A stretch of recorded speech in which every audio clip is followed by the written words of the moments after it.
Isu reshuffle berhembus, PKB ancam gabung ke PKS. Ada apa dengan Caimin? Selain dari nama-nama menteri yang dipilih oleh Presiden, tentu reshuffle atau perombakan kabinet juga sangat dinantikan oleh masyarakat. Siapakah menteri yang akan diganti dan siapa yang akan menggantikan? Itu yang membuat warga plus 62 penasaran. Di periode kedua ini, Presiden Jokowi tercatat sudah 1 kali melakukan reshuffle kabinet, yakni pada 2020 lalu. Tidak tanggung-tanggung, 6 menteri sekaligus yang ia ganti. Mulai dari Risma menggantikan Juliari Batubara sebagai Mensos, Sandi menggantikan Wisutama sebagai Menteri Pariwisata, Budi Gunadi Sadikin menggantikan Terawan sebagai Menkes, Gus Yakut menggantikan Fahrul Razi sebagai Menak, Wahyu Sakti Trenggono menggantikan Edi Prabowo sebagai Menteri KKP, dan M. Lutfi menggantikan Agus Suparmanto sebagai Menteri Perdagangan. Nah sekarang, isu reshuffle kabinet itu merebak kembali pasca adanya rencana penggabungan 2 kementerian, Kemenristek dan Kemendikbud. Karena 2 kementerian itu mau digabung, maka sudah dipastikan salah satu menteri akan tergusur. Apakah itu Bambang Brojonegoro? Apakah itu Bambang Brojonegoro atau Nadiem Makarim yang akan lengser? Termasuk juga Badan Koordinasi Penanaman Modal atau BKPM yang kini dikomando oleh Bahlil Lahadalia. Rencananya akan diubah menjadi Kementerian Investasi. DPR pun sudah menyetujui rencana itu. Artinya, bisa Bahlil yang ditunjuk jadi Menteri Investasi nantinya atau yang lain lagi. Beberapa nama pun sudah mencuat yang akan ditunjuk jadi menteri, seperti Komisaris Utama atau Komut Pertamina Ahok dan mantan Bupati Banyuwangi 2 periode Abdullah Azwar Anas. Namun karena Gadrun sekarang lagi fokus sama kasus Rizik, jadi mereka gak terlalu peduli soal wacana Ahok mau diangkat jadi menteri tersebut. Beda dengan saat dia ditunjuk jadi Komisaris Pertamina dulu, pasukan kadal guru nyinyirnya luar biasa. Sampai-sampai HP palsu Novel Bamukmin beradang segala. Ia menolak dengan keras Ahok menduduki jabatan di Pertamina kala itu dengan alasan hal tersebut merupakan pelecehan terhadap putra-putri terbaik bangsa. Untung Presiden Jokowi keambil pusing dengan omongan mantan karyawan Pizza Hut tersebut. Nah lucunya, pasca isu reshuffle kabinet mencuat, PKB malah mengancam akan bergabung ke PKS segala. Yang mana hal ini berawal dari pertemuan petinggi PKS dan PPP. Yang hasil pertemuannya memunculkan wacana poros Partai Islam pada 2024 mendatang. Dan hal itu langsung disambut baik oleh PKB. Kami menyambut baik wacana itu untuk membangun poros kekuatan demokrasi dengan menawarkan ide program keumatan yang segar dan tidak berhenti pada sebatas wacana.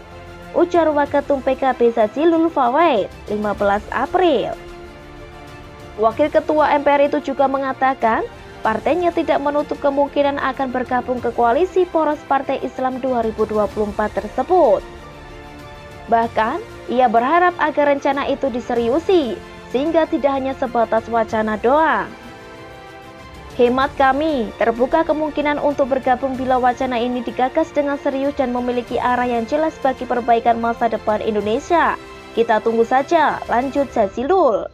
Kalau dihitung-hitung Partai Islam di Indonesia memang agak banyak sih, mulai dari PKS, PAN, PPP, PKB, dan PBB. Belum lagi ditambah dengan partai baru, seperti Partai Umat dan Partai Masyumi Reborn. Partai Masyumi ini memang sudah ada sejak lama, akan tetapi kenapa disebut baru? Karena pengurusnya baru semua. Lagian pula dulu pernah dibubarkan oleh Soekarno karena beberapa tokohnya terlibat dalam pemberontakan PRRI. Dan tentunya, partai lokal Aceh yang juga bernafaskan Islam bisa bergabung ke koalisi ini. Jadi peluangnya untuk bisa mengusung capres atau cawapres sendiri cukup besar. Hanya saja yang jadi pertanyaan, mengapa PKB kok tiba-tiba mau bergabung ke poros Partai Islam bentukan PKS tersebut? Bukankah partai itu selama ini dikenal sangat moderat?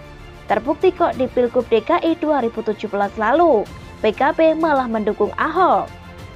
Kemudian, pendirinya Gus Dur juga mendukung Ahok di Pilgub Babel sebelumnya. Ada apa gerangan?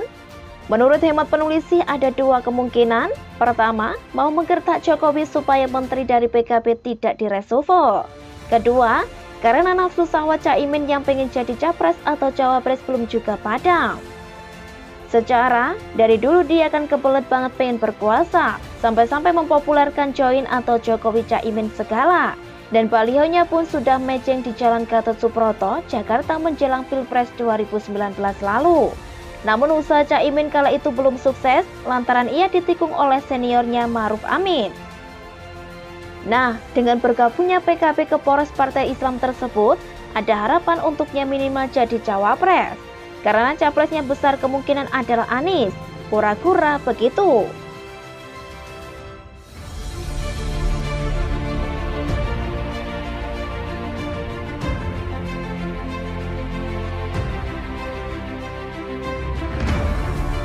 Amin Rais dan Heha Mahua Musa silakan keluar dari Indonesia, gak akan ada yang kejar kok. Kakek Amin Rais dan Abdullah Heha Mahua memang nafsunya sangat tinggi. Ingin sekali menjatuhkan pemerintah tapi tenaga kurang.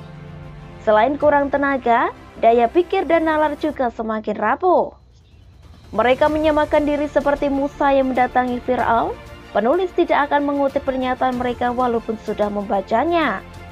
Silahkan pembaca-baca sendiri pernyataan lengkapnya di sumber yang penulis akan cantumkan di akhir artikel ya. Sebelumnya penulis merasa kesal saat Amin Rais begitu angkuh saat mendatangi Istana Negara. Jokowi berusaha menyalami, tapi beliau menengadah ke atas dan lewat begitu saja seolah-olah tidak menganggap Jokowi ada. Melihat sikap Amin Rais ini, justru penulis merasa dialah yang sebenarnya memiliki sifat Fir'aun. Penulis tidak menyamakan Jokowi dengan Musa karena memang ceritanya tidak nyambung. Hanya orang tolol yang menyambung-nyambungkan cerita yang jauh berbeda. Musa adalah pemimpin bangsa Israel keluar dari penjajah di tanah Mesir yang dipimpin Fir'aun. Sedangkan Jokowi adalah presiden dari negara merdeka dan berdaulat. Bangsa Indonesia sudah memiliki tanah air sendiri, tidak perlu keluar dari suatu negara untuk mencapai suatu tanah yang dijanjikan. Orang bilang tanah kita tanah surga, tongkat, kayu, dan batu jadi tanaman. Kita tidak perlu menuju ke tanah yang dijanjikan, semua sudah ada di Indonesia, tinggal dikelola dengan baik. Baiklah kalau Amin Rais dan Heha Mahua sang pengkhianat negara mau menyamakan diri dengan Musa, artinya mereka harus berjuang membawa kaumnya, yang kemungkinan mayoritas adalah para kadrun-kadrun untuk keluar dari Indonesia dan menuju ke tanah perjanjian. Berarti mulai saat ini seharusnya Amin Rais dan Heha Mahua sang pengkhianat negara mulai pingkis-pingkis dan persiapkan bekal untuk keluar dari Indonesia menuju tanah yang dijanjikan. Di manakah tanah itu? Menekete. Yang pasti kalau merasa sebagai Musa, Amin Rais dan Heha Mahua pengkhianat negara harus berusaha untuk keluar dari Indonesia. Jadi kapan Amin Rais dan Heha Mahua keluar dari Indonesia? Penulis yakin Jokowi tidak akan seperti Fir'aun yang bersikeras tidak melepaskan bangsa Israel dari penjajah di tanah Mesir. Jokowi dan seluruh rakyat Indonesia akan sangat bahagia mempersilahkan Amin Rais, Heha Mahua sang pengkhianat negara dan katun-katun mereka untuk keluar dari Indonesia seperti Musa yang begitu ingin keluar dari tanah Mesir. Jadi kapan Amin Rais dan Heha Mahua sang pengkhianat negara keluar dari Indonesia? Tenang, Jokowi tidak akan mengajak TNI dan polisi untuk mengejar kalian kok.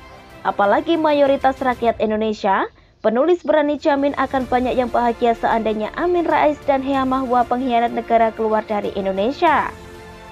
Penulis bahkan akan mengadakan syukuran 40 hari 40 malam seandainya Amin Rais, Heha Mahua dan para kadrun pendukungnya keluar dari Indonesia. Penulis akan tumpengan mengajak seluruh keluarga besar dan teman dekat untuk merayakan keluarnya Amin Rais, Heha Mahua dan para pendukungnya dari Indonesia. Penulis juga menyarankan pemerintah untuk mengadakan acara besar-besaran untuk melepas kepergian Amin Rais dan kawan-kawannya dari Indonesia. Apalagi kalau Amin Rais keluar dari Indonesia sambil jalan kaki, itu penulis akan sangat bahagia dan bersuka cita. Itu membayar janji Amin Rais jalan kaki dari Jogja Jakarta yang sampai saat ini tidak terlaksana. Jadi bagaimana Amin Rais dan Heha Mahua sang pengkhianat negara? Apakah masih berniat menyamakan diri dengan Musa? Tidak perlu dijawab, penulis sudah tahu jawabannya kok. Amin Rais dan Heha Mahua sang pengkhianat negara berkata demikian adalah bukti bahwa mereka hanyalah orang-orang tua yang sudah kehilangan nalar sehingga untuk mengambil contoh dan ibarat sekalipun mereka kesulitan. Orang-orang seperti ini sok-sok mengurusi negara Indonesia. Memangnya jadi Musa itu enak? Musa menyeberang lautan dan berpuluh-puluh tahun berkeliling di padang gurun untuk mencapai tanah yang dijanjikan buat bangsanya. Lah, Amin Rais jalan dari Jogja ke Jakarta saja tidak bisa tapi bermimpi menjadi seperti Musa? Bangun bah, jangankan menyeberang lautan. Menyeberang Kali Hitam yang ditutupi waring oleh Anies Baswedan pun tidak ada orang yang percaya Mbah Amin Rais bisa melakukannya. Jadi tolonglah sadar diri, waktumu sudah habis, nalarmu sudah kacau. Nafsu besar, tenaga loyo, itulah Amin Rais. Begitulah kura-kura.